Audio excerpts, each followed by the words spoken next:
नमस्कार साथियों, आज हम अनिद्रा, इंसोम्निया, स्लीपलेसनेस, नींद नहीं आने की बीमारी पर समस्या पर बात करेंगे। कृष्णा मिरेकल माइंड चैनल पे आपका स्वागत है। हमारे इस चैनल में मानसिक स्वास्थ्य से संबंधित वीडियो बनता है और यह थोड़ा हट के रहता है, बहुत ही सरल शब्दों में होता है जो कि कोई भी समझ जाए। यही हमारी कोशिश रहती है कि आपके मानसिक समस्याओं का समाधान हम सरल और आसान भाषा में आप तक पहुंचा सकें। तो आइए सबसे पहले हम अनिद्रा किसे कहते हैं यह जानें। कभी कभी नींद ना आना स्वाभाविक है, कुछ घंटे, कुछ दिन, लेकिन जब हम अपनी सारी दिनचर्या पूरा करके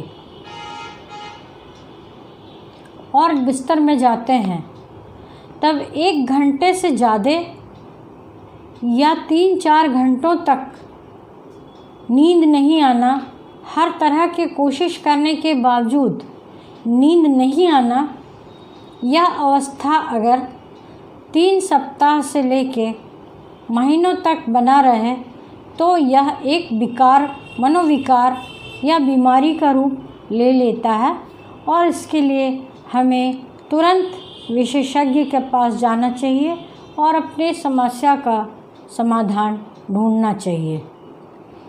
तो यह तो हुई अनिद्रा की परिभाषा। अब हम बात करते हैं इसके कारणों पर। क्या कारण हो सकते हैं? इसके कारणों को हम 3 भागों में विभाजित करते हैं, 3 तथ्यों पर विभाजित करते हैं। पहला फिजिकल, शारीरिक कारण, दूसरा मेंटल, मानसिक कारण, और तीसरा है इन्वायरमेंटल फैक्टर, वातावरण से संबंधित स्थिति। तो कारण भी जान गए, परिभाषा भी जान गए। अब जानते हैं इसके लक्षण के बारे में। इसका लक्षण यह है, पहले मैं बताऊं, नींद ईश्वर ने सभी जीव जंतुओं के लिए बनाई है। मानव के लिए भी, मनुष्य के लिए भी रात्रि को नींद आवश्यक होती है। यह हमारे सारे शारीरिक स्वास्थ्य और मानसिक स्वास्थ्य को स्वस्थ रखने के लिए, अच्छा रखने के लिए नींद बहुत ही आवश्यक है। जब हमारा फिजिकल एक्टिविटी कम हो जाता है, रुक जाता है, तब क्या होता है कि नींद शुरू होती है और तब क्या होता है कि दिमाग के जो न्यूरॉन्स हैं, जो नर्वस सिस्टम है, वो अपने आप को क्लीन करता है, वो अपने आप को रिजुवेनेट करता है। इसी के लिए नींद बहुत ही आवश्यकता है और 7 से 8 घंटे या 6 से 7 घंटे नींद हर एक व्यक्ति को लेना चाहिए। अगर नींद नहीं आती है तो पहले तो हम उसके कारणों को खोजेंगे, उसके बाद इसका निवारण ढूंढेंगे। तो कारण तो मैंने बताया अभी, उसका विश्लेषण हम करेंगे। इसके लक्षण देखते हैं क्या होगा। जैसा कि नींद हमारे लिए बहुत ज़रूरी है, अगर वह ना मिले लगातार तो क्या होगा कि दिन भर व्यक्ति थका थका सा रहेगा, किसी भी काम में उसको मन नहीं लगेगा, यहाँ तक कि उसको भूख भी नहीं लगेगा और उसकी वर्क परफॉर्मेंस ख़राब हो जाएगी। धीरे धीरे उसका सोशल लाइफ भी ख़राब होता है क्योंकि वो चिड़चिड़ापन रहता है, हमेशा थका थका सा रहता है, सो नहीं पाता है, कोशिश करता है, सो नहीं पाता है, उसकी नींद पूरी नहीं होती है, तो वो दिन भर थका थका परेशान रहता है और रात को भी परेशान रहता है क्योंकि रात को नींद नहीं आती है। तो ऐसे में कुछ लक्षण होते हैं जैसे कि भूख नहीं लगना, बेचैनी। जब 2-3 सप्ताह हो जाता है तब बेचैनी शुरू हो जाती है। उदासीनता के बाद, थका हारा होने के बाद जो इसकी अगली जो लक्षण होती है वो होता है बेचैनी। चिड़चिड़ापन के कारण बेचैनी, कहीं भी उसको चैन नहीं आता, रेस्टलेसनेस रहता है, आदमी का थॉट प्रोसेस एकदम तेज़ी से चलते रहता है और वो अपने विचारों में परेशान रहता है, कंफ्यूज्ड रहता है, निर्णय लेने की क्षमता ख़त्म हो जाती है उसकी या कम हो जाती है। तो पहले हम कारण के बारे में जानते हैं, क्योंकि कारण सबसे पहले फिजिकल कारण। आजकल मशीनीकरण और जीवन शैली की वजह से लोगों का शारीरिक एक्टिविटी कम हो गया है, फिजिकल एक्टिविटी कम हो गया है, जिसकी वजह से दिमाग तो थकता है लेकिन शरीर नहीं थकता है। और जब शरीर नहीं थकता है तो क्या होता है कि शरीर की एक प्रक्रिया होती है मेटाबॉलिज्म, वो डिस्टर्ब हो जाता है। और भी कई तरह के जो होता है प्रोसेसिंग जो होता है अंदर, मेटाबॉलिज्म, कैटाबॉलिज्म एंड एनाबॉलिज्म, ये तीनों प्रोसेस डिस्टर्ब हो जाता है, जिसकी वजह से आदमी में मोटापा, चिंता, तनाव, अनावश्यक थिंकिंग, तो इस तरह के स्थिति उत्पन्न होने लगती है। मानसिक लक्षण, मानसिक तथ्य के आधार अंतर्गत जब हम किसी विषय की वजह से बहुत ज़्यादा चिंतित रहते हैं, बहुत ज़्यादा तनाव में होते हैं, बहुत ज़्यादा डरे होते हैं, तो ऐसी अवस्था में भी हमें या किसी को भी अनिद्रा का समस्या उत्पन्न हो सकता है। जैसे कि मान लीजिए किसी व्यक्ति का उसके बिजनेस में बहुत बड़ा नुकसान हो गया,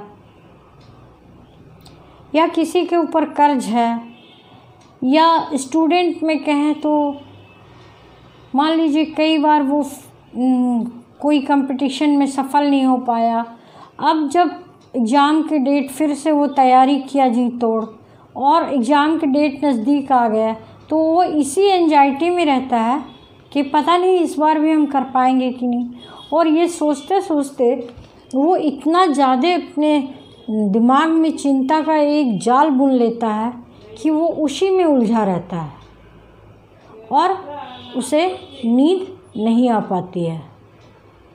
तो यह मेंटल फैक्टर हुआ। अब आते हैं इन्वायरमेंटल फैक्टर पर। मान लीजिए कोई व्यक्ति गांव में रहता है या छोटे कस्बों में रहता है, रेल में नौकरी करता है, तो अचानक से उसकी ट्रांसफ़र कोई बहुत व्यस्त कोई बड़े शहर के रेलवे स्टेशन में हो जाता है। अब वो क्या होता है, वो एक इन्वायरमेंटल फैक्टर होता है। तो उसको कई दिनों तक, उसको मतलब लंबे समय तक उसको नींद, उसका जो शरीर है उस बदलाव को स्वीकार करने में काफ़ी समय लगा देता है। कुछ तो कुछ समय में एडजस्ट हो जाते हैं और कुछ को जिनकी फ़िज़िकल वर्क कम होती है उनको बहुत समय लग जाता है उस वातावरण में एडजस्ट होने में। इसके अलावा भी हम देखते हैं जब कभी रात में रात्रि जागरण, कोई भक्ति प्रोग्राम, कोई ऐसा प्रोग्राम होता है जिसमें कि बहुत ज़्यादा नॉइस होता है, या पड़ोस की लाइफस्टाइल ऐसी होती है जिनको कि रात में ही सारा काम करना होता, दिन में उनकी ड्यूटी होती है, तो जो इन्वायरमेंट का इफ़ेक्ट होता है, जो अपने वातावरण में एडजस्ट करने में समय लगता है। अगर यह 2-4 दिनों में एडजस्ट हो जाता है तब तो ये नॉर्मल सी बात है, लेकिन लंबे समय तक अगर उससे प्रभावित होता है व्यक्ति तो चिंता का विषय है और ऐसे में उसे विशेषज्ञ के पास जाना चाहिए, मानसिक चिकित्सक के पास जाना चाहिए, साइको काउंसलर के पास जाना चाहिए और उचित समाधान ढूंढना चाहिए। अब आते हैं कि इसका समाधान क्या होगा। तो अगर अनिद्रा की स्थिति 2 से 3 महीने या 2 से 3 हफ्ते से लेके 2 से 3 महीने तक अगर लगातार ऐसी स्थिति बनी रहती है कि रात में कोशिश करने के बावजूद भी नींद नहीं आती है, एक तो अपने काम से जागते हैं, दैट इज़ अनदर थिंग, लेकिन जब हम सोने के लिए जाते हैं और सोने की कोशिश करने के बावजूद भी हमें नींद नहीं आती है और यह स्थिति 3 हफ्ता से अधिक कई महीनों तक चलती रहती है, तब हमें सावधान होना चाहिए और किसी विशेषज्ञ के पास, मनोचिकित्सक या सामान्य चिकित्सक के पास भी या साइको काउंसलर के पास जाके इसके लिए सलाह ज़रूर लेना चाहिए। तो इसमें 2 प्रकार का मैनेजमेंट होता है। अगर आप शुरुआती तौर पे साइको काउंसलर से सलाह लेते हैं तो कुछ पैटर्न, कुछ तकनीक बताते हैं वो, जिससे कि आपको इन्वायरमेंटल फैक्टर प्रभावित नहीं करता है और आपकी समस्या समाधान हो जाती है। लेकिन जब समस्या बहुत ज़्यादा बढ़ जाती है तो डॉक्टर के पास जाना चाहिए। उचित दवा और उचित सलाह से इस समस्या का समाधान जल्द ही हो जाता है। तो साथियों, आज की जानकारी इतना ही। हमारे वीडियो को लाइक कीजिए, चैनल को सब्सक्राइब कीजिए और साझा ज़रूर करिए। साझा करके आप क्या पता किसी की समस्या को अनजाने में हल कर देते हैं और आप पुण्य के भागीदार बनते हैं। तो वीडियो को शेयर ज़रूर कीजिए और कमेंट तो आपके मेरे लिए बहुत बेशकीमती होते हैं, कमेंट ज़रूर कीजिए, मुझे अच्छा लगेगा। और एक ज़रूरी सूचना मैं आपको देना चाहती हूँ कि यह इंसोम्निया से शुरू होता है और यह साइकोन्यूरोसिस और साइकोसिस दोनों ही स्तर के मानसिक बीमारियों पर एक सीरीज हम बनाने वाले हैं कि एक एक वीडियो में आपको एक एक बीमारी के बारे में बताया जाएगा। तो अगला वीडियो का इंतज़ार कीजिए, चैनल को सब्सक्राइब कीजिए ताकि पहला नोटिफिकेशन आपके पास आ जाए। तो धन्यवाद आज के लिए साथियों।